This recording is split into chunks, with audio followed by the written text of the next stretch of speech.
Hello, I'm Lloyd Ruhl, aka MegaBlitzz. In today's video, we're going to be recapping some of the online tournaments that I've been playing in recently. Now, I had made a video about this about 3 months ago or so we're not going to talk about anything below October 9th, because I had kind of already discussed all of these. So if you want to, watch that video and have me kind of discuss some of those ones, definitely make sure to check out that video. I'll make sure to try to put it in the description below or something, or have it pop up in one of the boxes at the end of this video. But I do want to kind of catch up on just what's been going on. Now, right here, you can see there's a lot of SNORLAX, right? A lot of SNORLAX, a lot of just kind of bubbling out 10th, 18th, 7th, 24th, and a lot of just like bubbling but can't quite finish. But still some pretty solid results overall. And I really just wanted to kind of go through some of these and just kind of catch up on some of it, and maybe even show a clip from last night's tournament, the Tournament of Doom that I played in. And because I had probably one of the craziest games of stall into Lugia I think I've ever had. And it was genuinely just an insane game that I managed to clutch out, and it felt really good. So we'll also probably take a little clip of that, kind of look at the back end of it, and we'll kind of go from there. But let's start off here. October 16th, I played Iron Thorns, kind of like for the last time for a while. I kind of took a break. This was like shortly before or after Louisville Regionals, which is when I played Iron Thorns 2. I kind of took a break and was just like, man, Thorns is just, it's fun, but it's not great in the meta at certain points. So I finished 4th out of 4-1, 11th out of 85 in this one, so not too bad. Was not the highest placing Iron Thorns list, unfortunately. That person above me had just a higher opponent win percentage than me, but still did pretty good. A lot of my opponents that I played were pretty solid. I managed to win against a Turbo Roy Moon, which felt pretty cool. Bonnet Gardevoir felt awesome. I did lose to a Raging Bolt, however. That matchup's just really tough. Iron Thorns into Bolt's really awkward, and not really the greatest, I feel like, at times.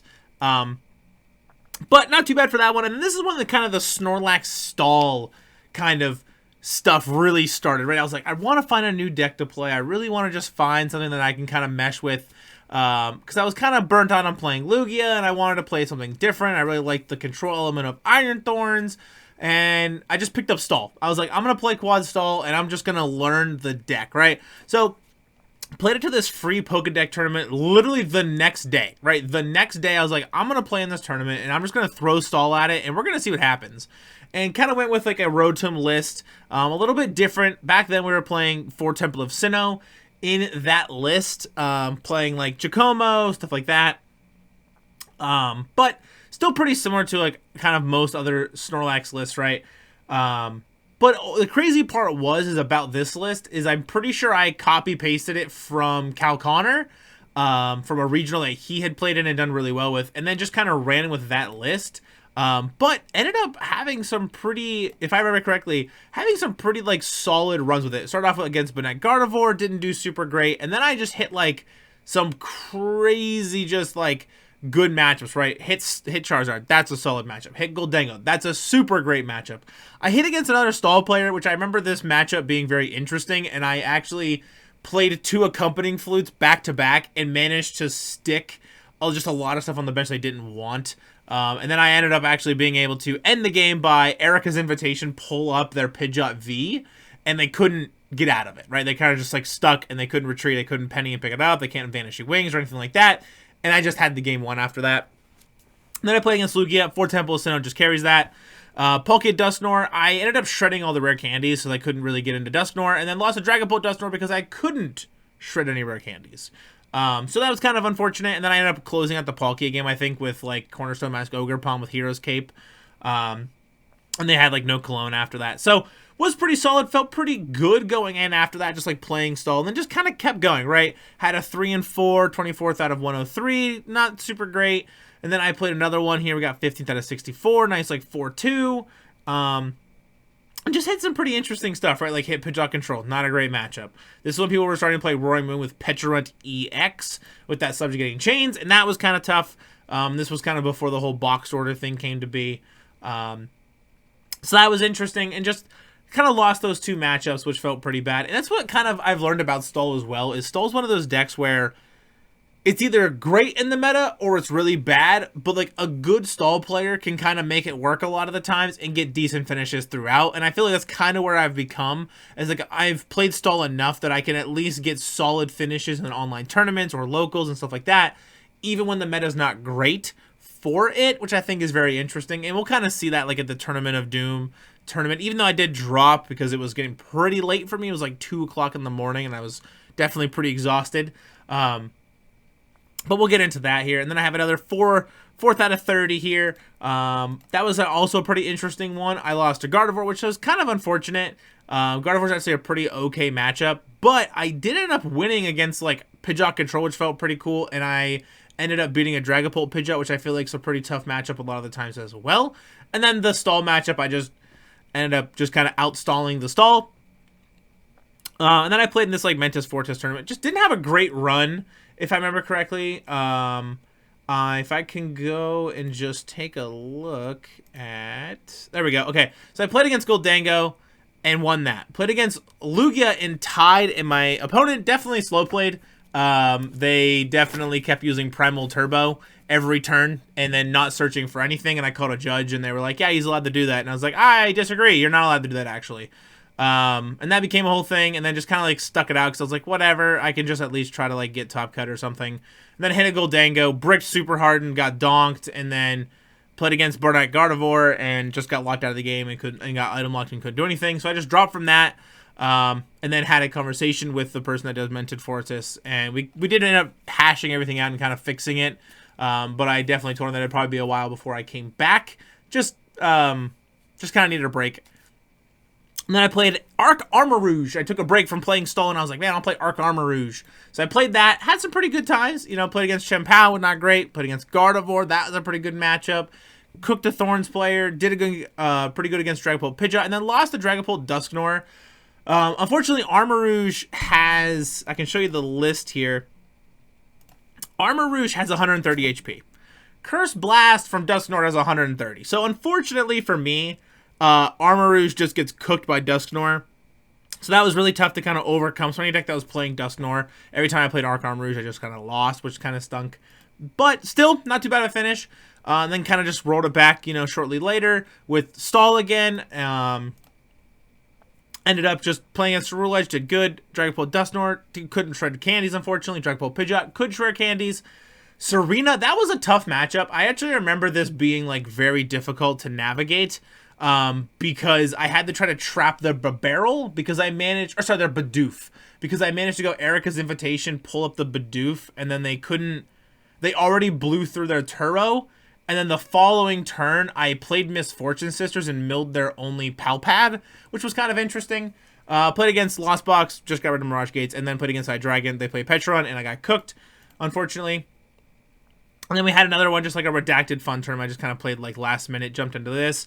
Didn't do too bad. Made actually top 8 for this one, which was kind of interesting. I played against Raging Bolt and lost, which felt pretty bad. Snorlax does really good into Bolt, but I remember being donked. They went Slither. I started off. I went first because they were on the coin flip. They went second. I started off first, and I went okay, Snorlax, and I couldn't find anything. I remember if I was playing. Okay, I was playing the Rotom version. Yeah, so I started off like Snorlax pass, and then they go, oh. Start my Slitherwing, like Squawkabilly, do a bunch of stuff, attach energy, Squawk and Seize, Earthen Vessel, get a Ninja, concealed cards, Sawdust to it, donk your Snorlax. And I was like, yeah, that kind of stinks, unfortunately. But nothing you can do about that. And then played against two Goldangos, beat those. Played against Gardevoir, did good. And then played against Charizard Pidgeot and did good against that as well. Charizard Noctowl I lost, and I remember actually this one being a really close game, but they just had like they had Turo, then they had the Thornton, and then they were able to kind of just like put a bunch of stuff back, and they had a bunch of Dusknoirs, and they had the Terapagos. There was just a lot of moving pieces that I couldn't quite keep up with, and I couldn't get anything to stick. And just like I managed to get a Manaphy down, and then I tried to like Cornerstone Mask Ogre upon them, and then they were like, oh, here's my Terapagos, Rare Candy Zard, put a bunch of energies on my Terapagos, punch, and I'm like, yeah. Made top 8, and then I played against Dragapult Dusknoir, and just had a really bad start. I think I started like 2 Mimikyus or something, and they were like, and I went I think they went first, and then I was like 2 Mimikyus. I couldn't find anything. I had to like use Misfortune Sisters for my supporter for a turn because my Pokegear whiffed. And then I remember them just going like Dragapult Dusknoir twice, bench a Dreepy, blow up both my Mimikyus, and then they won that way. And I was like, well, that kind of stinks. But nothing you can do about it, unfortunately. And then going forward, we got a couple other ones here. We had, you know, another practice that I just played in. Didn't do too bad. This is when I played the boxed order version, I believe. No, I started playing... Okay, so I'm still playing the Rotom version here. And this is kind of where the list had changed, actually, because now I'm not playing like Temple of Sinnohs. I'm playing more like Flutes and Palpads, and, you know, I'm playing Mist Energy to help with the Dragapult matchup and stuff like that. Played against Goldengo, won, lost to Cloth unfortunately. Did good against Lost Box, Palkia, Dusknoir, and Chen Palace. Feel like pretty solid matchups a lot of the times. Cloth, not so much, because they can just kind of outstall you, and then they also have Pecharunt EX to kind of like keep putting up their Pecharunt to just keep taking knockouts, which feels bad. Lost to Pidgeot Control, that's a really bad matchup. Pidgeot Control just cooks stall most of the time. Banette Dusknoir, which was very interesting. It's like Banette EX, so they not only could item lock me, but they could also just blow up stuff with their Dusknoir. So that did not feel great. And then going forward here, we have Professor Gnome's Christmas Cup that I had gotten invited to. Professor Gnome actually reached out and was like, hey, like, you should definitely join the tournament, because back then, my first online tournament was this one here, and I actually had won. So if you haven't checked out Professor Gnome's channel, definitely do so. Very, very entertaining content creator. Also a Pokemon TCG YouTuber. Very interesting content as well. And this is when I was still playing the Rotom version, but I had cut like Pidgeot and other stuff like that. Still kind of running the same 60. One against the Galapagos, and then one against Dragapult Iron Thorns, because I think I remember like I filled their bench with like 4 Thorns, and then I stuck a Toedscool, and I was like, all right, you're gonna have to find your Turo, and they prized their Turo, so they couldn't do anything about it. And then I lost to Galapagos, played against our Troulodon, and I remember this one being funny because their last prize card was actually their Turo. So I won 2 games that time with them just prizing Turo, and then lost to Turbo Moon because Pecharunt's a great card. And then I played another Gnome Battle Park. Went 4-4 in this one, unfortunately. Just kind of stuck it out. Was trying to just maybe get there. Played against some... I don't even remember what this deck was. Oh, yeah, this was the Arceus, V-Star, Alolan Vulpix, Shaman deck. I ended up just cooking them. This is when I was playing the boxed order version, however. And I remember I just was like... Mimikyu, and they couldn't really do anything. Played against Gardevoir, won. Played against another just kind of goofy, weird deck. Played against Arc Armarouge. And my opponent saw that I flipped over Snorlax, and they just conceded because they didn't want to play against it. Lost to Miraidon because they just kind of like had the gas and just had switch cards and everything else. Or sorry, no, they didn't have switch card. They were able to just like take a bunch of prize cards with Iron Hands. They were like, I think it was like amp my Klefki, and then it was like, okay, pull up your Snorlax, like arm press it, and I'm like, oh, that's not good. And then they go, oh yeah, by the way, you have Mimikyu, that's fine. I'm just gonna punch with my Magneton and KO it. And I was like, yeah, nothing I can do. And I just kind of bricked through that one. Won against Droga, which felt really good. Lost to Galapagos. Lost to Charizard, which felt bad. But this Charizard player definitely knew the matchup and very much prioritized the like Dusknoir line and their Turo, and they played their Thornton properly. Which was very cool, and they played a bunch of Super Odds to kind of get it back. Played against Galapagos, Dusknoir, couldn't quite get it, but I remember it being a pretty close game, however. And then I played in Control Players Unite, and another Pokemon TCG YouTuber. If you haven't checked out Control Player Unite's channel, definitely do so. Very, very, just a lot of control-focused content. As someone who's playing a lot of Stall and a lot of Thorns and stuff, definitely... always look for their opinion. Very interesting content. Always check out their live streams and stuff. Every once in a while I try to drop in. But I played in that tournament as well. Played Thorns. Just kind of wanted to change a pace, but I still wanted to play Control. So I was like, I'm just going to play Thorns and just kind of go for it. And did not just do great. I remember... Let me see if it'll show me. There we go. Okay, played against Hydreigon, and they bricked, and I was like, oh, you are bricking. And then they finally drew a card they needed. Or sorry. I went turn 1 Judge, and then just kind of like bricked them from there, and then proceeded to kind of just win the game from there on. They played against our Troulodon. They just cooked me. They just were like, attach.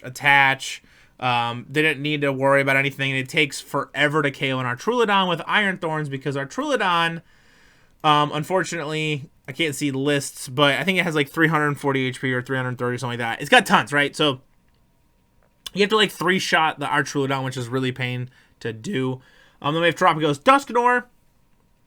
Just couldn't quite get there. It's a pretty tough matchup. Then our Luxray Control, they just shredded my hand. They went like Rare Candy into Luxray, Rare Candy into Pidgeot, and then just was like, shred, get rid of your stuff, canceling clone, quick search, boom, boom, boom. And I'm just like, oh yeah, ain't nothing I can do about that. So, not too great for that one. And then last night, played a tournament of Doom. Started off pretty hot. Played against probably the best matchup. I'm going to show some of the clips from this. Played against a Lugia player. And I'm playing the Rotom version again. I kind of went back to it for this one. And I have no Temple of Sinnoh in the list, so it was very tough to navigate that. Then played against a Frostlass Greninja deck. Frostlass just cooks stall. All my Pokemon have abilities, and they're just like... And then they bedewed me for half the game, and I was like, yeah, this is unfortunate. Dragapult Dusknoir, I ended up just being able to kind of pull that out to the end. My opponent was not very happy that I was playing stall, however, which a lot of people aren't, but I was able to just pull up and trap their Radiant Alakazam at the end of the game. At this point, they had blown through their Switch, their Night Stretcher, their Rescue Board was gone, and they didn't play, you know, like Turo or Penny or anything like that. And all of their energy was either on the field or in the discard pile, and they had no way to put anything back, so I just pulled up the Radiant Alakazam and just Team Yells cheered and Palpad and just kind of stalled them out of the game slowly and played Misfortune Sisters over time and won that one. My Raging Bolt opponent just scooped. I flipped over Snorlax, and they're like, yeah, I'm not doing this. And the reason was because they played against 2 stall players, and they just didn't want to have to deal with it again. But they won the first one, which I thought was pretty interesting.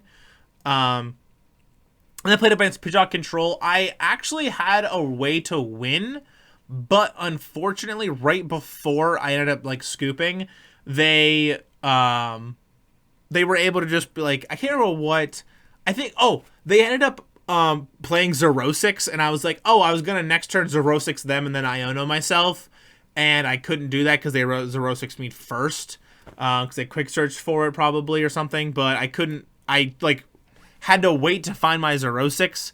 That's kind of the hard part about stall into Pidgeot Control, is they have that quick search ability and we have no way to slow it down really, so they can just quick search and go find the pieces they want all the time, which can prove to be a little tough at times. But I do want to show a clip from the tournament. Let's see if I can find it here in this video. It was, like I said, a very interesting, very just like very interesting match against a Lugia player. So starting off, they're kind of just like, I'm like, Erica's, I'm trying to pull up stuff, and I ended up pulling up the Regigigas because you have to. I actually didn't want to pull it up, but you have to pull up something. So starting off, I didn't have anything too great. I had a Mimikyu, had my Rotom, trying to instant charge. I'm trying to just get some stuff going here. We're trying to get Accompanying Flutes to stick, and my opponent knows to play slower. When you're playing Lugia into stall, and they don't play Temple, just slow down. You don't have to, like, Summoning Star for a bunch of stuff. Like, just play slow. And I think ultimately that's what kind of came to my opponent's demise, is they just didn't slow down and just wait. Because you can just, like, arrow dive a bunch of stuff, right? Or, like, evolve into your Lugia V-Star and then just, like, punch with Tempest Dive. Like, it doesn't matter. You don't need to, like, get 2 Archeops in discard pile and, like, Summoning Star as fast as you can. Like, you don't need to do that, right? I Accompanying Flute and I miss, and then I think I put like Misfortune Sisters here, and then I like hit 2 Ultra Balls. Yep. This match goes on like crazy long, actually. We almost go to time. But my opponent at this point has like 1 discard, like 1 energy in the discard pile. They got like a bunch of energies on their Regigigas. They got some stuff on the Lugia. And I remember like, okay, handheld fan, I need to start like moving these energies. I need to start moving these energies around. I need to start just like putting them in a weird position where they have to manage their energies properly, because I don't have Temple, right? Like, I don't have Temple to just be like, hey, like, pull up your Luminion, play Temple, you can't Aqua Return to Retreat, figure it out. But we're trying to just, like, look at the hand, see what we got going on. They got energy. I'm like, all right, Airy, discard your Nest Ball, whatever. I'm just going to instant charge here. And then it kind of goes back and forth for a while. I, like, Rotom fan, like a handheld fan, I kind of move a bunch of energies to our Lugia for a bit. They take a couple knockouts. And I have to, like, kind of prioritize my handheld fan. And at this point, they're going to knock out this this Snorlax with this Regigigas because it can like turbo and stuff, but I didn't mind them committing more energies to this Regigigas. I'm trying to actually, at this point in the game, I'm trying to get them to fish out their legacy energy. So like I said, this is probably one of the reason I'm showing this is like one of the craziest games of stall I think I've played into a bad matchup and navigated it, I feel like almost perfectly, and it just felt really incredible and really just reminded me what it's like to play Pokemon and just be like, man, like this is it. Like these are those matches that just really seal the deal why we play Pokemon sometimes. And just felt good. And starting off like round 1 with this too, like it gave me a real big like morale booster. Like I just beat this really hard matchup. This Lugia player definitely knew what they were doing, and I'm just like trying to like navigate this, and I find it, and like it was just crazy, right? So Arven, get the Pokegear, get a Bravery Charm. We're kind of just trying to chill at this point. We're going to pull up the Archeops because now I'm like, okay, I don't want you to Aqua Return right now, actually. I want you to commit energies to your Archeops and just thin your energies out for me. So that's exactly what I do. Pull up that, start instant charging, let them do whatever. They go like Primal Turbo. They put a bunch of energy, or sorry, they jet up their Lugia, that's right. And then they take the knockout on this. I think they discard Mesagoza. They take another prize, and I'm like, okay, you have you play 4 Jets, right? Because it's open deck list, so I can see. And even if not, Lugia play 4 Jet. So we're trying to just get there, and at this point, I'm like, oh, I could also just like go for Cornerstone Muskoka, right? Like that's what everyone's thinking. Like it can't get Aqua returned, you can't get punched with Lugia, it can't get punched with Archeops, but Regigigas is the problem, right? Regigigas will just instant knock it out because it's a Terra Pokemon, so it's going to do 330 damage, which is unfortunate because even if I Hero's Cape my Cornerstone Muskoka, it only goes to 310. So it doesn't really matter. It gets knocked out no matter what I do in that scenario. It's kind of going forward here. We're like down to like 2 prizes where they have 2 prizes. I have like 2 Snorlaxes. I had to like pick up my Rotom because I don't want them to like have anything. They're like Speedwing, Punch, and I'm like, okay, what options do I have, right? Like what do I got left? And I'm like, okay, Penny picked this up. We're gonna go into another Snorlax, and we just have to like just wait, right? Like I'm like, okay, maybe I play Palpat. I try to get some stuff back in the deck. I'm not really sure, right? So I pass. And I'm trying to just like find something, right? I'm trying to find anything. So he's Speedwing for another 100, and I'm like, this is not good. I top deck Nest Ball, and I'm like, that's also not what I want, unfortunately. But I go Nest Ball here, and I'm just like, what can I even do? So I just like fail to find Palpad. I put in, I think Arven and a Penny, and then I'm like, okay, pass. Like they're gonna take a knockout. Like I don't really know what else I can do. I could play the Rotom, but then they just go. You know, the reason I don't play the Rotom is because they can just go, they play like 4 boss, right? Or at least 3. So they just go like boss up Rotom, retreat, win with Lugia. And I'm like, well, that doesn't work. So now I'm in this awkward position where I'm like, well, you know what? I just have to like bench this, right? Like I have to bench this Rotom. So I just bench the Rotom, instant charge for 3, get like 2 Arven and a Penny. And this is where the game gets kind of crazy, right? This is where the game really starts to pick up. And like I'm just kind of against the ropes. Like I'm just in the corner. I'm like, I don't know what to do. So we're going to go Arven here, and I go Counter Catcher, Bravery Charm. And I put the Bravery Charm on the Rotom so it can't get knocked out by the Lugia. I Hero's Cape my Snorlax. I pull up the Archeops because I have 2 Penny in hand, and I know that I can Penny pick it up and then hopefully be able to retreat in some way, or my Rotom can at least take a punch from anything they have in play right now. So they're going to go Attach, Turbo, and I'm like, okay, not a big deal. And you see me like actually like my mouse like counting energies. Like I'm literally actively like counting how many they have. And they go, okay, Speedwing 100. And I'm like, all right, great. Not a big deal. And I'm like, okay, well, I have another Counter Catcher. So I could like Counter Catcher, pull up the Lumineon maybe, or pull up the Regigigas and like force them to have to commit more energy, try to fish that legacy energy out, or just hope it's prized maybe here.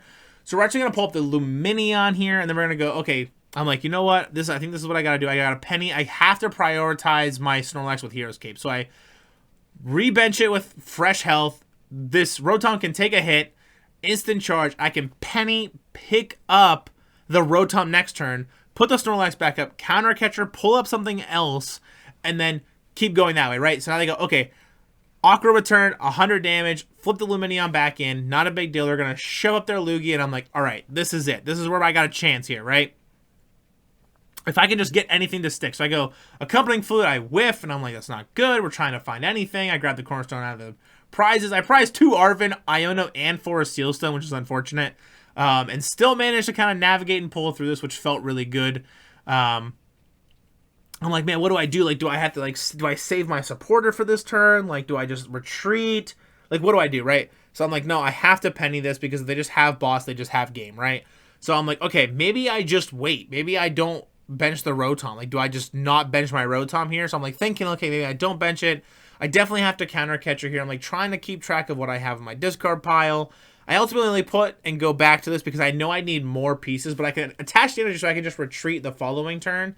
And I know that they have that legacy energy, right? We saw it. They used it. It's back in the deck. They can turbo it. So I'm like, okay, pull up the Regigigas because now it's like, all right, I'm going to make you commit energy, right? I'm going to make you commit as much energy to any Pokemon that you have as possible and go from there. So Regigigas now in the active spot. And this is where the game really turns for me, actually.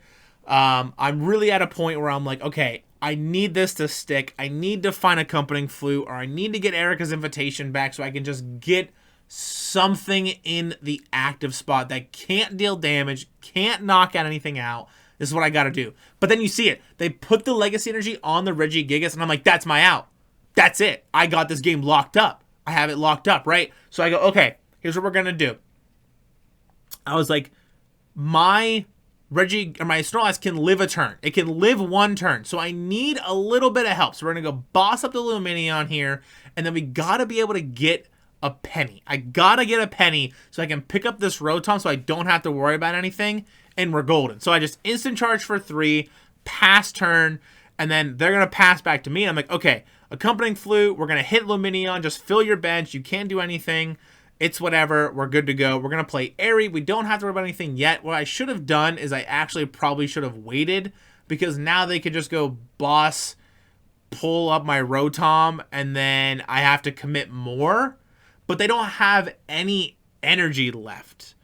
All their energy is used. The legacy energy is out. They have 1 in the discard pile. So you have, 2 on one Archeops, 2 on another. You have 4 on your Regigigas. You have what? 6 energy on your Lugia, and you have 1 or 2 in the discard pile, and there's none in your hand. So that last prize card might be that energy that they might need. I'm not too sure here.